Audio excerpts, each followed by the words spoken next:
Good morning. Welcome to online classes. Padmavati Degree College. My name is K. Simhachalam, lecturer in physics.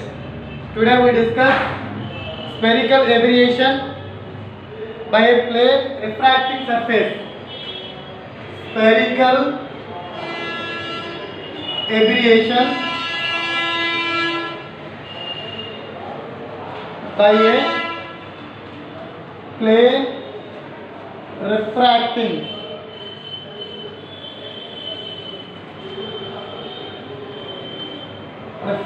surface. Okay, today we discuss spherical aberration by a plane refracting surface. Last class we discussed what is the meaning of spherical aberration and what is the minimizing methods of spherical aberration. Okay, now let us consider one of the a plane surface AB perpendicular to x-axis. This is x-axis. This is x-axis. Let us consider one of the plane surface AB. The AB is perpendicular to x-axis. Here P is the object on the x-axis, that is minus x0 distance.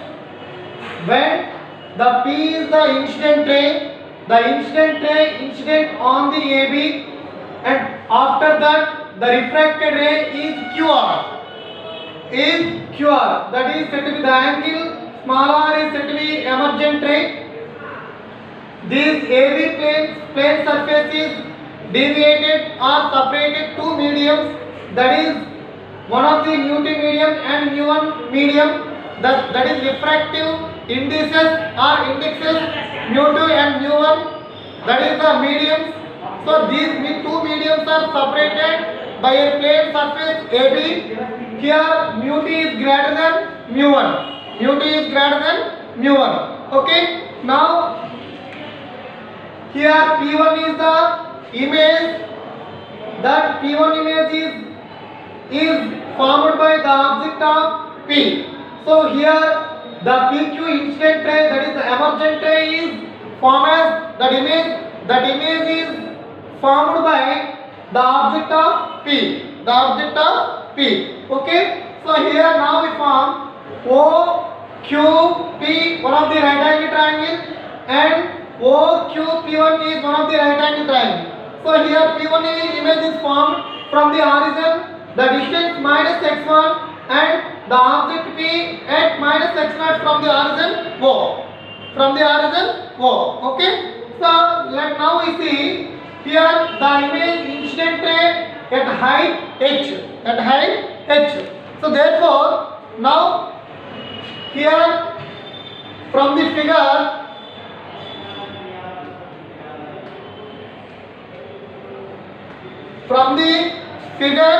angle QP, right angle triangle QP1O, that is tan R is equals to minus h by x1, h by minus x1. Okay, that is opposite side by adjacent side, that is tan R equals to h by minus x1, that is tan R can be written as sin R by cos R, that is equal to h by minus x1. So minus x1 sin R is equals to h cos R. Here sin R is equals to x1 is equals to, here x1 is equals to h cos R by minus h cos R by sin R. Here minus h into, that is 1 minus sin square R by sin R. This is the value of x1. Okay, this is equation 1. 1. Now according to Snell's law, mu is equals to sin I by sin R. According to Snell's law, mu is equal to sin I by sin R. Here mu sin R is equals to sin I. So sin R is equals to mu by sin I. Sin R is equal to mu by sin I.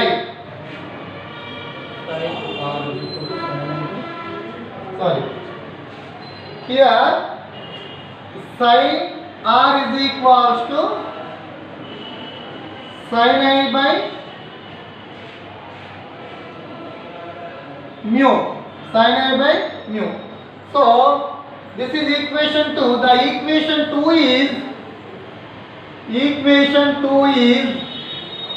substituting in equation 1.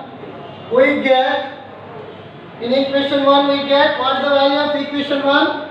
x1 is equals to minus h root over 1 minus sin square r. What is the value of sin square r? Sin square I by mu square by sin r. Sin r value sin I by mu. So it can be written as x1 is equals to the reciprocal value of sin I by mu minus h mu into root over 1 minus sin square I by mu square by sin I or x1 is equals to minus h mu by sin I into root over 1 minus sin square I by mu square. 1 minus sin square I by mu square. So this is value equation 3. This is equation 3. Minus h mu by sin I into root over 1 minus sin square I by mu square. This is x1 value. That is P1 image. The P1 image is formed by the object of P. This is the object image is formed by using emergent ray. Okay. So now the right angle triangle are from the figure QPO. From the right angle triangle QPO, sin I is equals to h by root over x naught square plus h square. Root over h by sin I is equals to root over x naught square plus h square. From QPO, here the value of sin I is equals to h by root over x naught square plus h square. So this value is substituting in equation 3. This is equation 4. The equation 4 substituting in equation 3 we get x1 is equals to minus h mu by sin I. What is the value of sin I? H by root over x naught square plus h square and 1 minus what is the value of sin square I? Here sin I equals to h square root over x naught square plus h square whole square by mu square. Okay, so here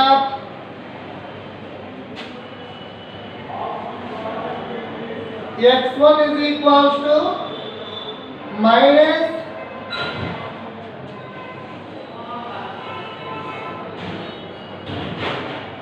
here HH is cancelled, therefore mu into root over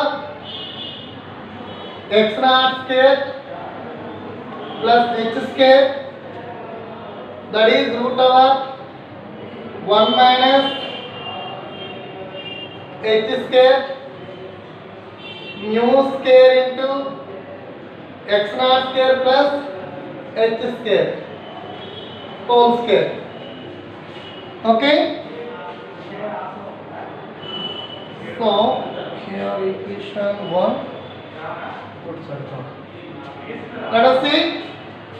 Now this is x1 is equals minus mu into x naught square plus, here x naught square is common term, that is x naught square 1 plus h square by x naught square and root over 1 minus h square and mu naught square into x square x naught square 1 plus h square by x naught square root over.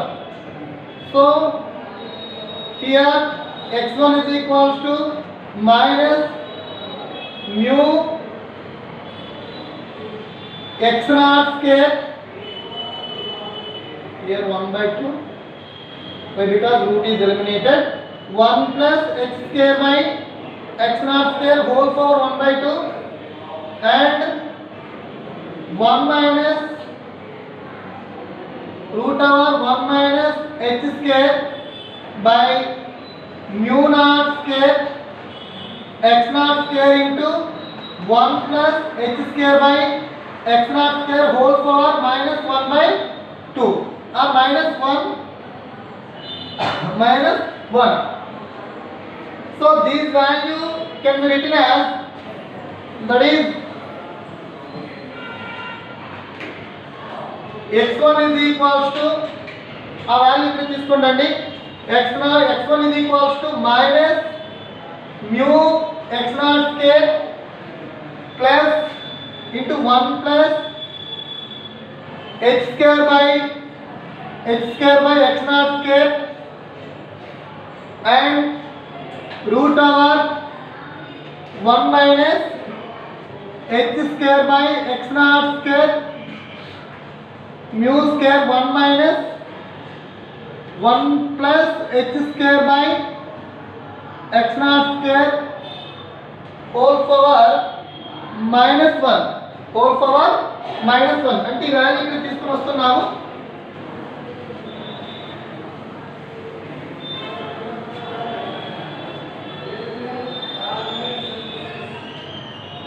Now we see here x1 is equals to minus mu x naught square 1 plus, this is square is eliminated, that is 1 by 2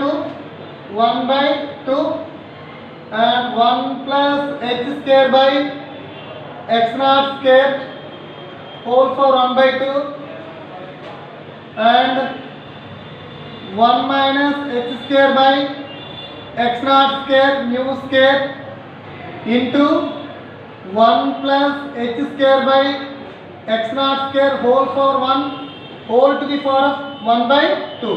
Why? Because here root is eliminated. Okay, root x is equal to x to the power 1 by 2. So here we using a binomial theorem. By using binomial theorem,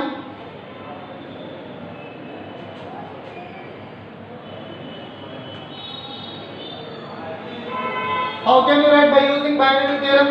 x0 is equals to minus mu x naught square, that is equals to that into 1 plus h square by 2x naught square and 1 minus x square by 2x naught square mu square, that is 1 plus h square by x naught square whole power 1 by 2 whole power 1 by 2. Here minus. So because minus 1 minus. Okay. According to binomial theorem, the higher term is eliminated. That is x1 is equals to mu into x0 whole square 1 plus h square by 2 x0 square plus into 1 minus h square by x0 square mu square whole to the power 1 by 2. Another by using binomial theorem, minus mu into x0 square 1 plus h square by 2 x0 square by 1 minus h square by 2 x0 square mu square. x0 square mu square. So here that mu x0 square 1 minus h square by 2 x0 square mu square plus h square by 2 x0 square mu square. 2 x0 square mu square. Here finally you can write x1 is equals to minus mu x0 square, that is 1 plus h square to x0 square into 1 minus 1 by mu square. 1 minus 1 by mu square. Here mu is refractive index and x0 is distance between the origin point of O. So here this is equation 5. Here height h equals to 0. The total term equals to 0. Therefore x equals to h tends to 0. The total term, that will be the h square by 2x0 square into 1 minus 1 by mu square value is total value 0, and that is equal to x1 is equals to minus mu x0 square. So therefore x1 is equal to final, this is equation 6. From equation 5 and 6 we get okay. So here h value, total value is equals to 0. H equals to 0, the total value is 0. That multiply minus mu into x0 square into 1, that mu naught x0 square. Okay. So finally we can write x1 is equals to mu naught square h square, mu square into h square by 2 x0, that is equal to 1 by mu square.